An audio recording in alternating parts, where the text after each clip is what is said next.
A graça e a paz, meus irmãos, que Deus esteja abençoando e dirigindo a cada um de vocês.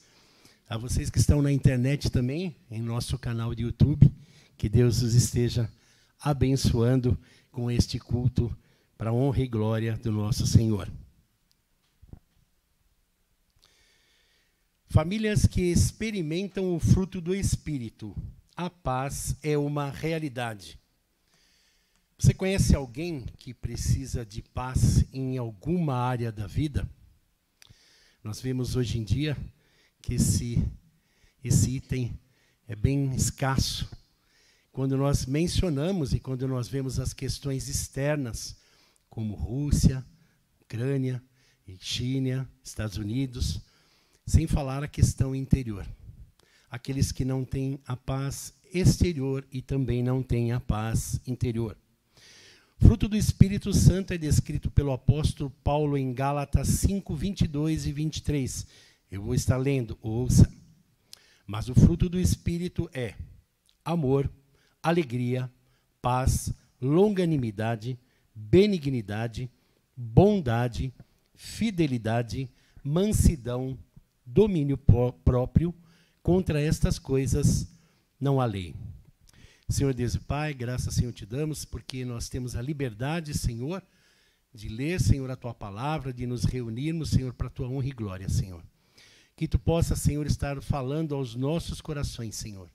Move-nos, Senhor, nos impele, Senhor, a mudança, Senhor, porque de nada adianta estarmos aqui, Senhor, se a Tua palavra não nos tem motivado a crescermos espiritualmente, a sermos diferentes daquilo que somos. Nos ajuda, Senhor, a fazermos, Senhor, a Tua vontade. Tua palavra, Senhor, vai ser colocada, que Teu Santo Espírito seja o condutor e o mensageiro desta palavra. E me ajuda como facilitador, para que eu possa estar expondo, segundo a Tua vontade, o Teu coração. É a minha oração, em nome de Teu Filho Jesus Cristo. Amém, Senhor. Nós já falamos sobre o amor, falamos sobre a alegria, e hoje vamos estar falando especificamente sobre a paz. O fruto do Espírito é uma seleção de virtudes produzidas pelo Espírito Santo na vida daqueles que foram novas, que se tornaram novas criaturas. Ou seja, eu e você que aceitamos a Jesus, que estamos sendo trabalhados, o Espírito Santo tem desenvolvido em nós essa seleção de virtudes produzidas. Esse fruto resulta de uma conduta de vida íntegra de acordo com a vontade de Deus. Isto é a ação direta de Deus na minha vida e na sua vida. Nós somos incapazes de produzir ou replicar qualquer um desses itens que nós lemos, deste fruto.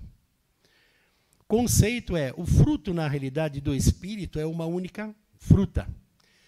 O pastor Neto comentou sobre a uva, né?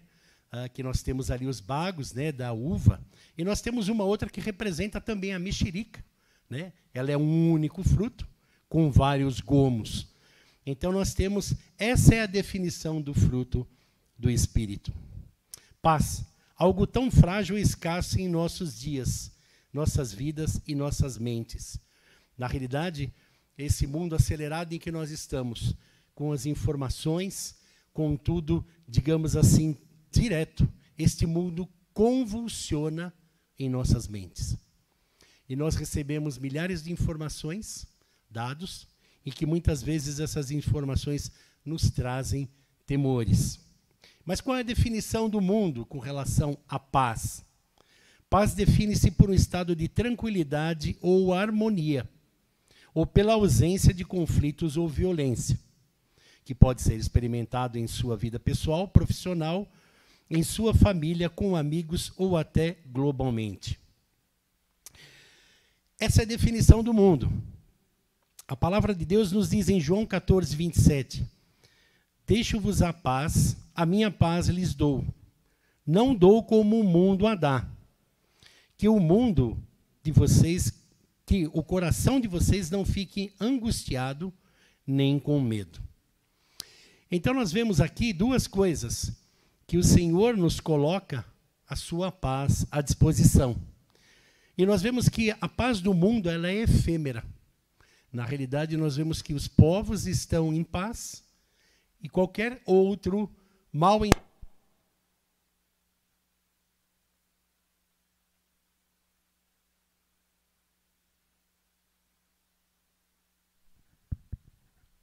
eu estou provando o meu remédio.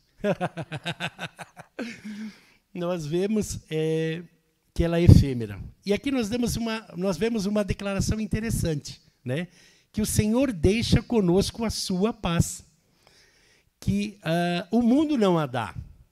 Ou seja, aquele conceito que nós lemos não é aquilo que o Senhor se propõe a nos dar. Mas uma coisa mais importante nessa segunda parte do versículo que diz que o coração de vocês não fique angustiado nem com medo. Isso quer dizer que faz parte da nossa narrativa de vida a angústia e o medo. Ou seja, são condições de problemas, mas o Senhor está dizendo, olha, eu vou te dar a paz e eu não quero que você fique nem angustiado nem com medo. Mas qual é então a diferença entre a paz do mundo e a paz de Deus? Jesus disse isso, quando ele disse isso aos discípulos, em João 14, 27, num momento muito difícil, de grande incerteza. Os discípulos estavam reunidos com Jesus, estava próximo da Páscoa, né, ali na última ceia, e havia muitas incertezas. O que estava para acontecer? Jesus estava dizendo que ia para onde? Nós queremos ir junto. Havia uma grande incerteza. Como alguém pode dizer sobre paz numa condição de incerteza?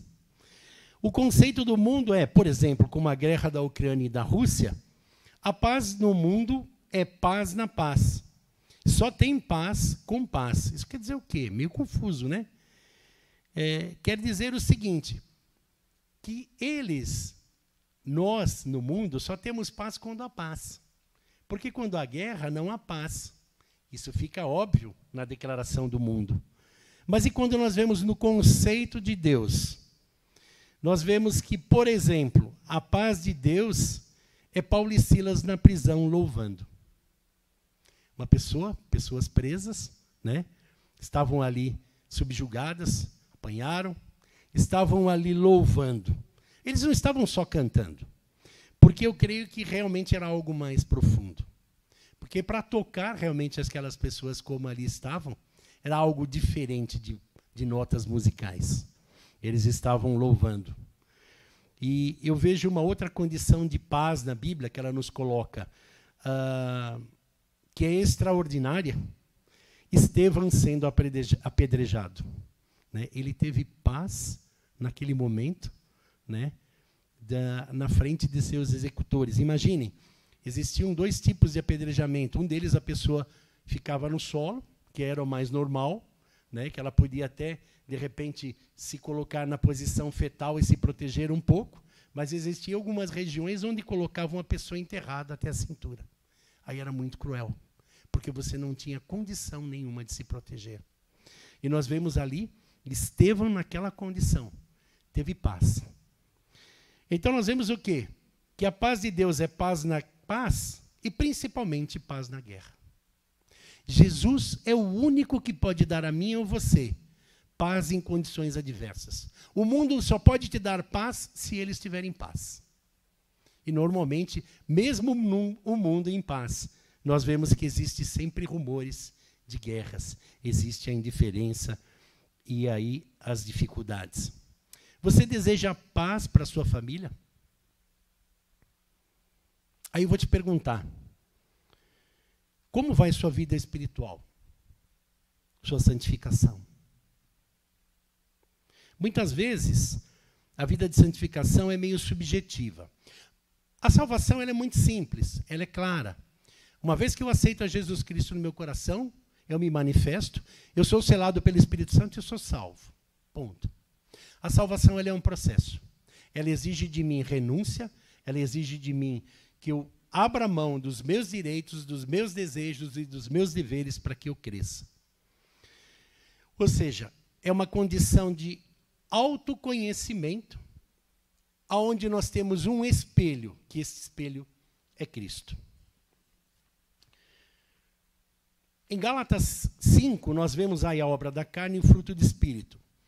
Muitas vezes nós lemos a obra da carne, fruto do Espírito, e nós temos a ideia de que a santificação é subjetiva, é algo espiritual, fica difícil de nós entendermos como é que nós podemos mensurar? Se eu te perguntar como está a sua vida espiritual, está bem, eu não roubei essa semana, eu não menti, eu acho que eu fui bem em casa.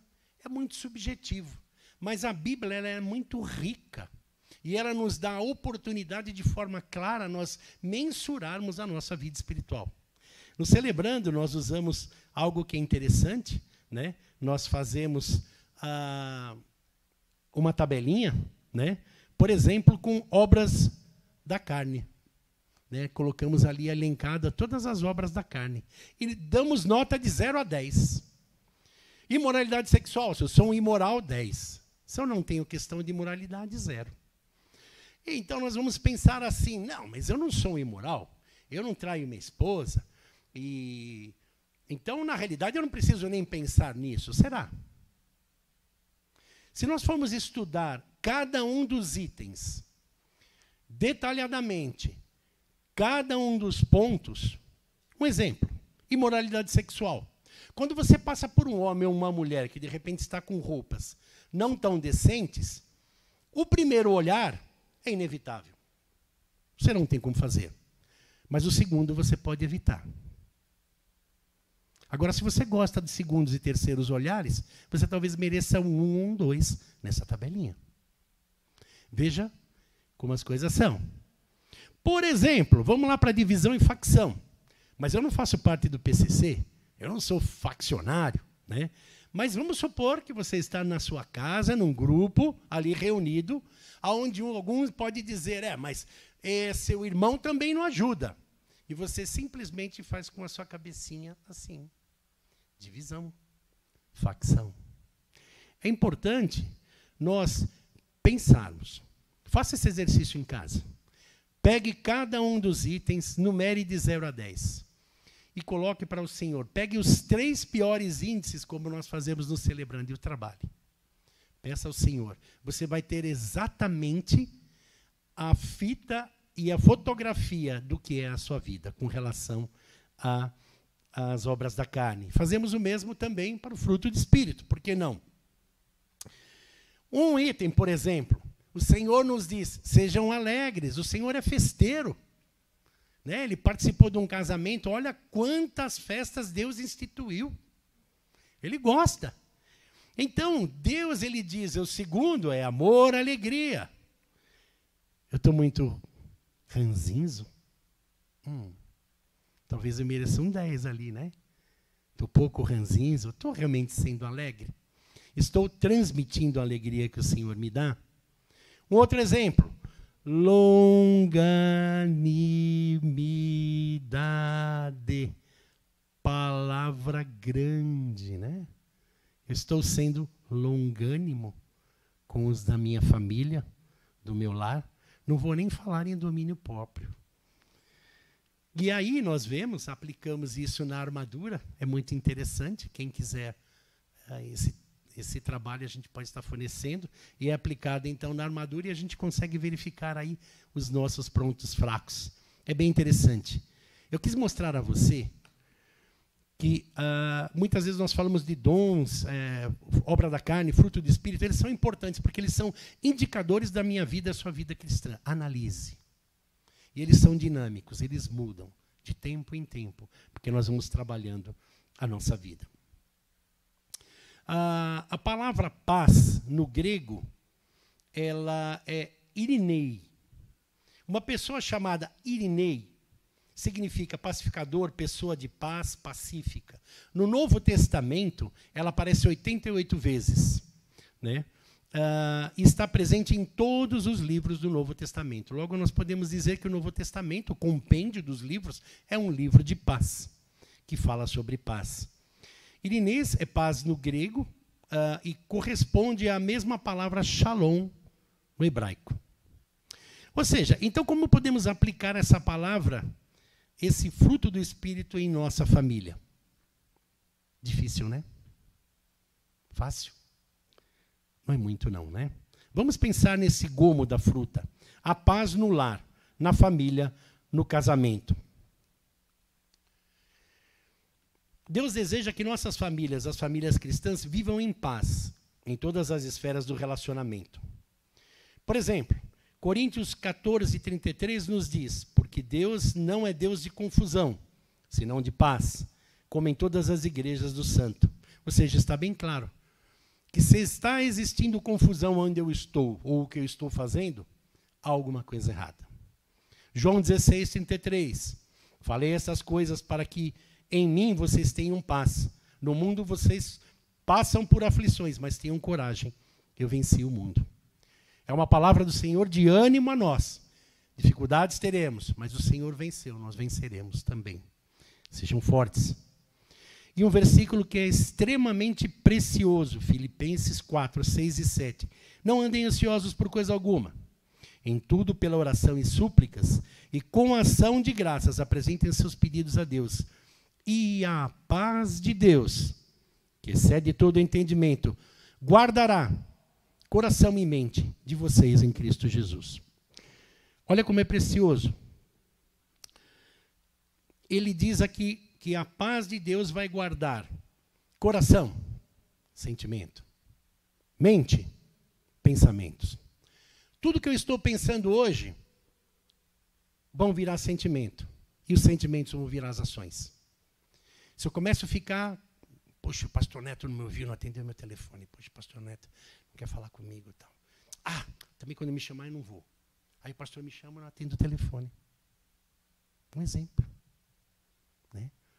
Então eu tenho que tomar cuidado com o que eu estou pensando, porque isso vai virar sentimento e vai virar ação. E olha que coisa interessante. E o Deus de paz, ele vai guardar a sua mente, o seu coração. Ele vai te proteger dos pensamentos ruins, dos sentimentos e das ações. E seja, muitas vezes, né, não são ações físicas, né? Você já viu aquele filme que você está assistindo o filme, de repente o pessoal está jantando, o outro pulando o pescoço do outro, pega e bate, começa a bater, se assusta, de repente volta, o cara está sentado na cadeira de novo na frente. Muitas vezes nós fazemos isso em pensamento. Nós não agredimos fisicamente ou por palavras, mas a gente, na nossa cabeça, está passando aquele filme esganando fulano, né? Ou fulana.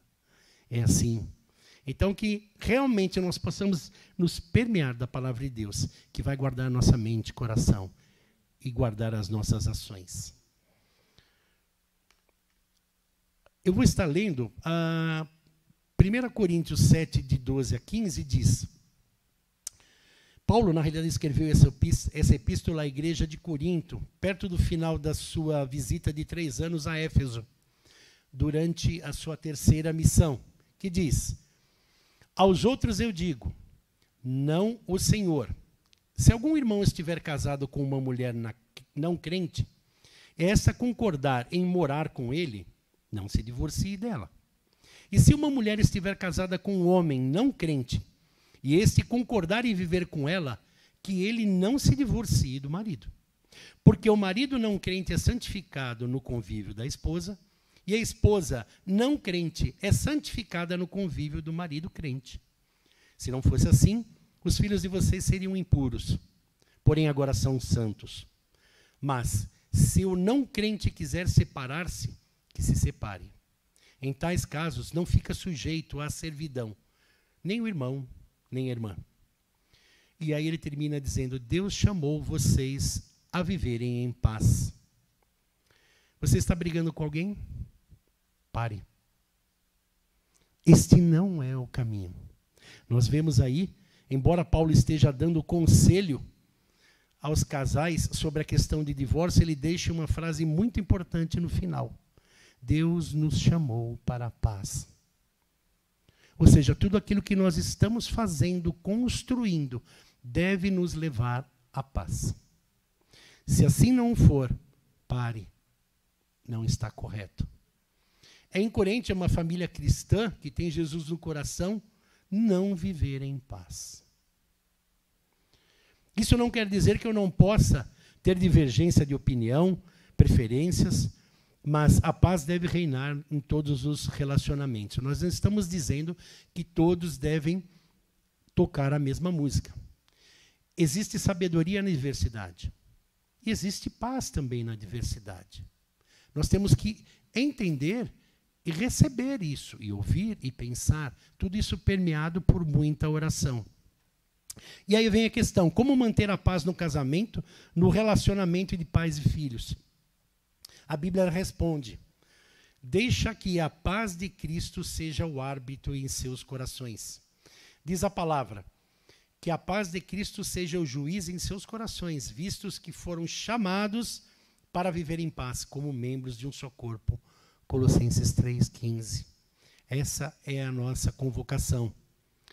Havendo conflitos que possam levar à guerra conjugal ou familiar, devemos deixar que a paz de Cristo seja o árbitro, assim dando a última palavra.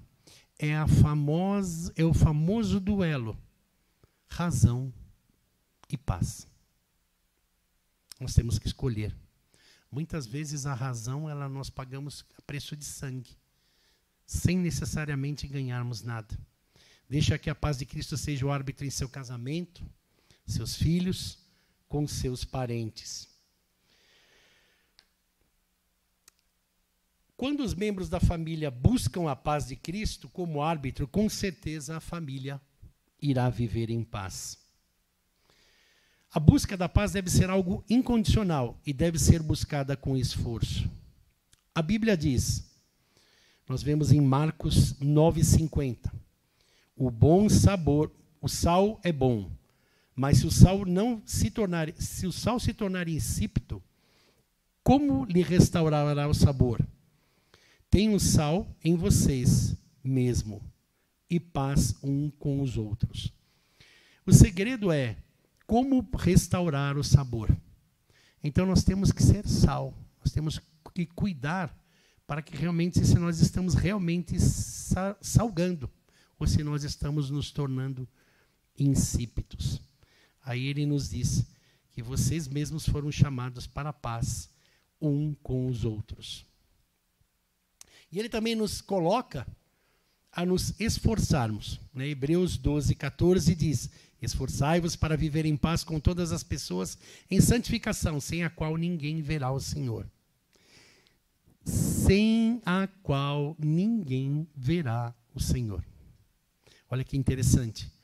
É importante que de forma diligente nós venhamos buscar a paz. Seguir a paz com todos, a santificação. Como diz aí em Hebreus, devemos procurar viver em paz em todas as esferas de nosso relacionamento humano, a começar em nossa própria família. Eu sei que não é fácil, é um desafio, mas nós temos que buscar. A palavra seguir, esforçar, dependendo da tradução em português que nós lermos, em Hebreus 12,14, tem a ideia de perseguir, é a mesma tradução da palavra que um caçador deve perseguir a sua presa até caçá-la. É isso que nós devemos fazer, perseguir a paz até que a tenhamos. É isso que nós temos que fazer. Não vem automaticamente como um passo de mágica. Quando eu oro para Deus, Senhor, me dá mais amor. Muitas vezes nós pensamos que o Senhor vem com um pozinho mágico, tchum, tome amor. Ele não vai fazer isso. Ele vai me dar oportunidades de amar. Ele vai me colocar num lugar onde as pessoas são pelinha. Quando eu peço paz, o Senhor vai me dar um lugar onde tem encrenca. Porque essas preciosidades que nós temos, paz, amor, alegria, são como músculos. Eles têm que ser exercitados, assim como a nossa fé. Então Deus, de forma milagrosa, não vai jogar esse pozinho, pronto, já estou amando. Já estou alegre. Eu tenho que trabalhar para isso.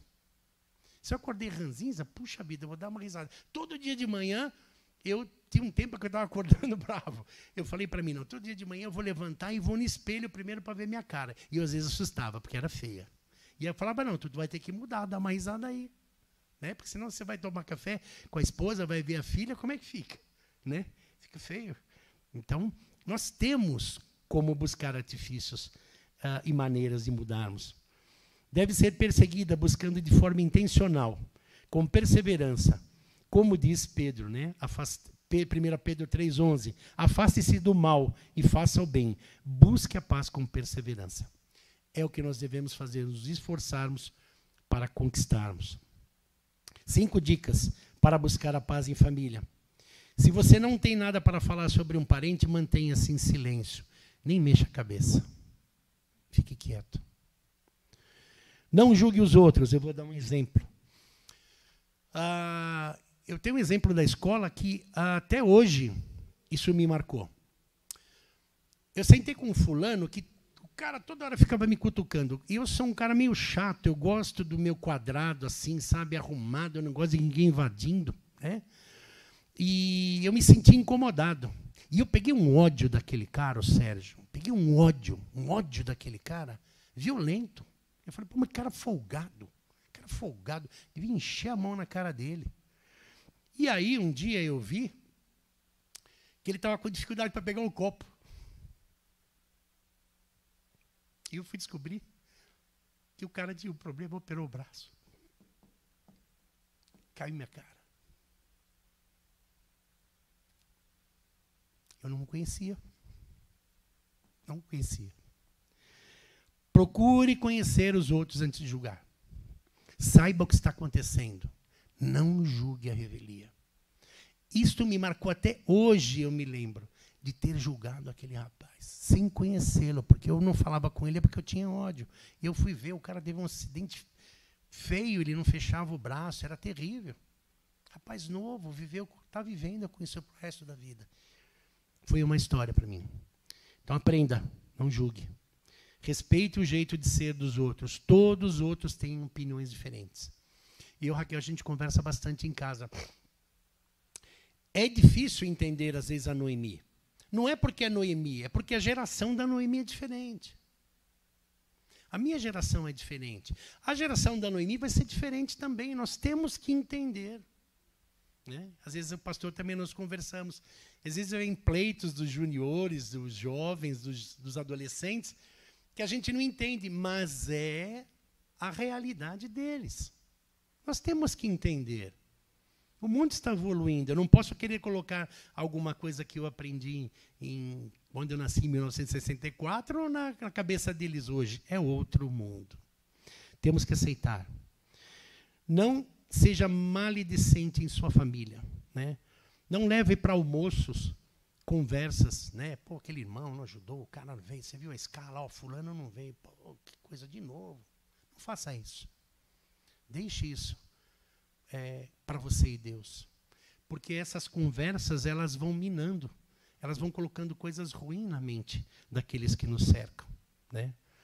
Evite entrar em discussão por tema polêmico, política, qualquer outra coisa assim. Isso realmente devemos fazer. Devemos ser embaixadores da paz em nossa família. Nós devemos ser embaixadores da paz. Nós temos que buscar a paz de forma diligente. Sempre. A Bíblia diz, bem-aventurados pacificadores, porque serão chamados filhos de Deus. Mateus 5:9. Sejam pacificadores em sua família.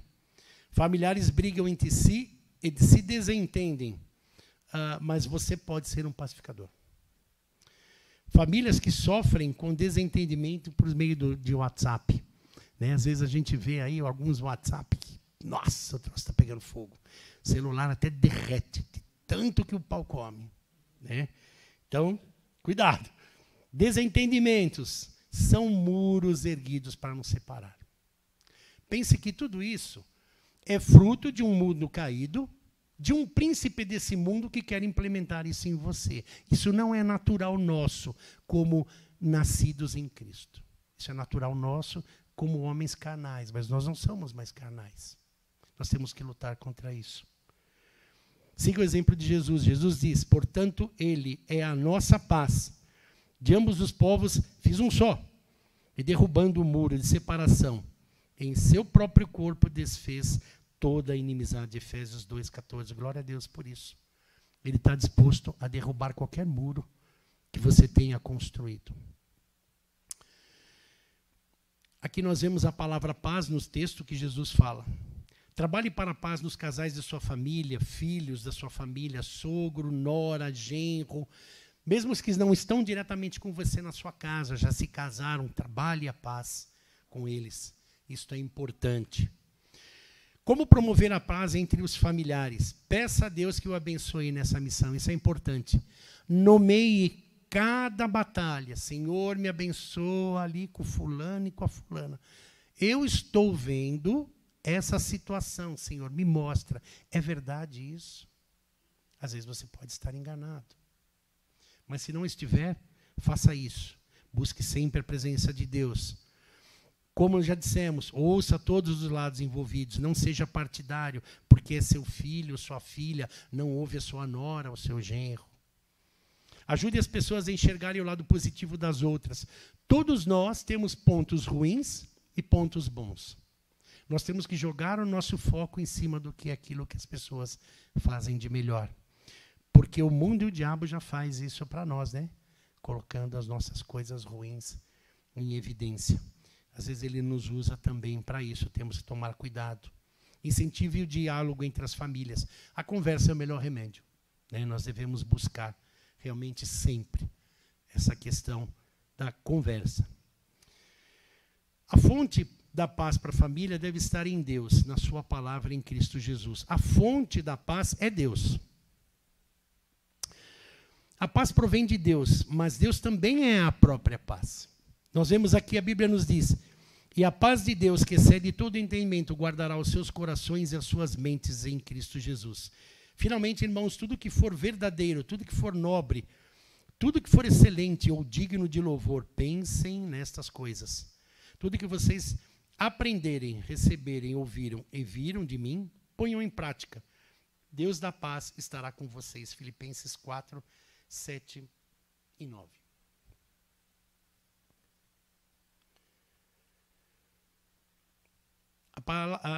A Bíblia ainda nos diz, o Senhor te abençoe e te guarde, e o Senhor faça resplandecer o seu rosto sobre ti e tenha misericórdia de ti. O Senhor sobre ti levante o seu rosto e te dê a paz. Esses versículos mostram como Deus tem prazer em nos fornecer e nos ajudar a alcançarmos paz. Por isso é importante que cada membro da família esteja em comunhão com Deus. Quando nós nos afastamos de Deus, nós temos menos paz. Quando nós nos aproximamos de Deus, nós conseguimos conquistar essa paz que nós necessitamos. Muita paz tem os que amam a tua lei, e para eles não há tropeço. Salmo 119, 165.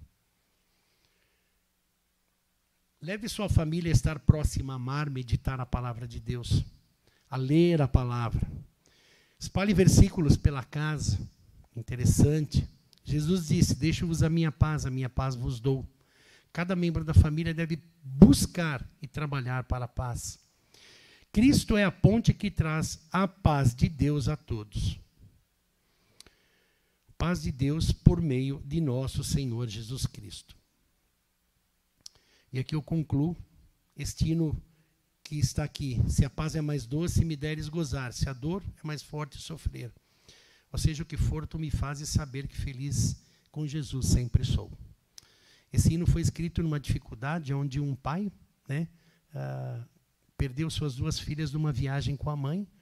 Isso, o navio afundou, né? Mas é esse belo hino que sobrou, né, que foi gerado desta dor. Quando uma família vive a paz, terceiro fruto, pode deixar um legado para as futuras gerações de cristãos, mesmo quando a dor dilacerante, mesmo quando as circunstâncias mais desfavoráveis. Nós podemos. E a paz só é real pela ação do Espírito Santo, na comunhão de Deus, no amor à palavra de Deus, e quando Jesus é Senhor da família. Intimidade com Deus, dedicação na oração, leitura da palavra. Esse livro, muitas vezes nós achamos que é um compêndio de normas, né? E na realidade ele é. Mas ele é um livro de histórias. Ele é um livro de história. Ele é um livro do Deus de Abraão, Isaac, Jacó. Ele é um Deus de Moisés, Davi. Ele é o Deus do neto. Ele é o Deus da Vasti. Ele é o Deus do irmão Moisés. Ou seja, é um Deus que quer se relacionar comigo e com você. É importante que nós leiamos esse livro para que nós venhamos aprender dele, de forma relacional. Você deve alcançar esta paz em seu lar. A mudança deve começar em você. Não coloque a culpa na sua esposa, no seu esposo ou na sua filha. Independente de você ser ou não culpado de circunstâncias acontecidas, a mudança deve começar em você. Coloque-se na brecha. Agora. Deve ser algo de dentro para fora. Não espere a mudança de seus familiares. Não espere que sua esposa ou seu esposo vá mudar. Mude você. Certo ou errado, mude você. As mudanças devem começar agora. Nós devemos também mudar o nosso foco de oração. Sempre buscamos em nossas orações bem-estar, sucesso, segurança, conforto. Oramos por nossos familiares, sejam bem-sucedidos, tenham vida confortável, uma profissão segura, que não sofram mal algum. Que tal nós orarmos para que sejam corajosos, comprometidos com a justiça e a verdade, que não tenham medo de sofrer pelo reino de Deus? Eu gosto muito do que a irmã Zuleika diz. Ela clama por desejos espirituais. Você clama por ter desejos espirituais? Que o Senhor possa estar vendo essa questão para nós. Quanto você está disposto a se doar para resgatar a paz na sua família? E eu quero terminar aqui num episódio, né, na parábola ali nós falamos de fé, de crer, que nós temos que crer nessa palavra, da parábola do juiz e da viúva, que diz: será que Deus fará justiça aos seus escolhidos, que ele clama dia e noite, embora peça, demora em defendê-los? Digo a vocês que depressa lhe fará justiça. Contudo, quando o Filho do Homem vier, será ainda encontrado fé sobre a terra? E essa é a parábola que está em Lucas 18, 7. E nós vimos o quê? Que nós temos que brigar pela paz. Nós temos que ler a palavra. Sou eu que tenho que começar, e não o meu esposo, minha esposa, meu filho. E eu quero fazer uma pergunta para você. Quando o Filho do Homem vier, será que ainda encontrará fé em você? Que realmente nós possamos estar clamando ao Senhor que venha ter misericórdia de nós. Nós estamos estudando sobre o fruto do Espírito.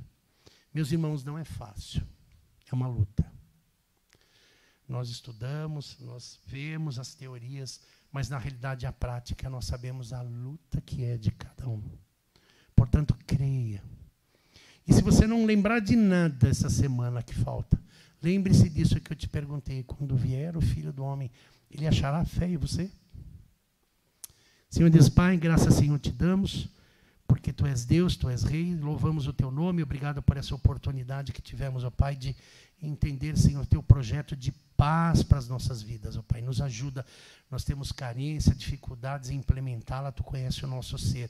Mas restaura, nos ajuda, Senhor, através do Espírito Santo, para que possamos fazer o nosso melhor para a Tua honra e glória e possamos trazer restauração às nossas famílias. É a minha oração, é o meu clamor, em nome do Teu Filho Jesus Cristo. Amém.